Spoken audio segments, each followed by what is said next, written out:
Que restera-t-il de l'engagement français en Afghanistan? Le caporal Julien Panouillet a passé 197 jours dans les montagnes afghanes, un été en Kapisa. C'est le titre du livre qu'il vient de signer aux éditions Mélibé. L'an dernier, à la même époque, il s'apprêtait à rentrer en France. Aujourd'hui, au sein du 1er régiment de chasseurs parachutistes, l'Afghanistan est encore sur toutes les lèvres. Au régiment, au sein du régiment, on sent un petit peu, il y a ceux qui y sont allés et ceux qui n'y sont pas allés, quoi. Mais après, ça ne crée pas de tension particulière, c'est comme ça, quoi.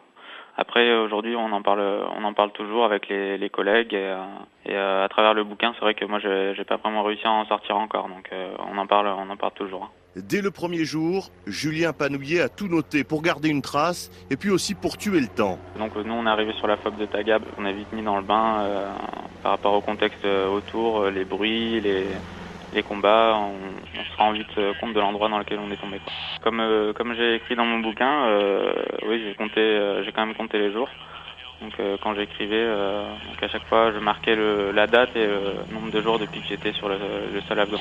C'est le journal que j'ai écrit là-bas. Donc j'ai commencé à écrire quand je suis arrivé en Afghanistan, donc sur la base américaine, et que j'ai clôturé en arrivant chez moi à Montélimar le 13 novembre. Le caporal Panouillet n'a pas encore 23 ans quand il arrive en Afghanistan.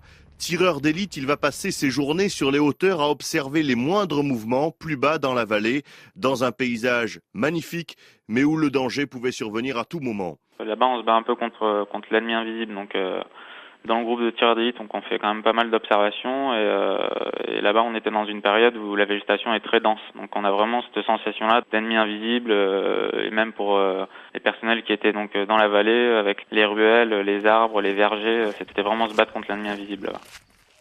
Bon, 99 messages en l'air. On a eu visuel là sur des femmes et des enfants qui quittaient le campement 12 en direction du sud. Moi, je l'ai écrit dans mon bouquin. C'est une vallée verdoyante et c'est au milieu de montagnes complètement stériles. Ça fait un contraste impressionnant.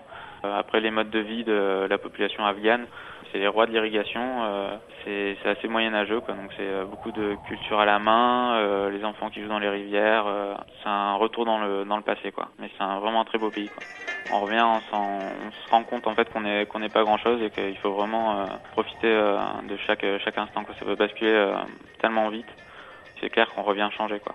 Honnêtement, je suis parti là-bas, on avait entendu beaucoup de choses donc sur l'Afghanistan. C'est difficile à décrire, j'ai pas réussi à me faire une idée vraiment précise sur l'Afghanistan, honnêtement. Je suis revenu autant, voire plus désorienté qu'avant de partir. D'ici la fin de l'année, la totalité des troupes françaises aura quitté les bases avancées de Kapisa.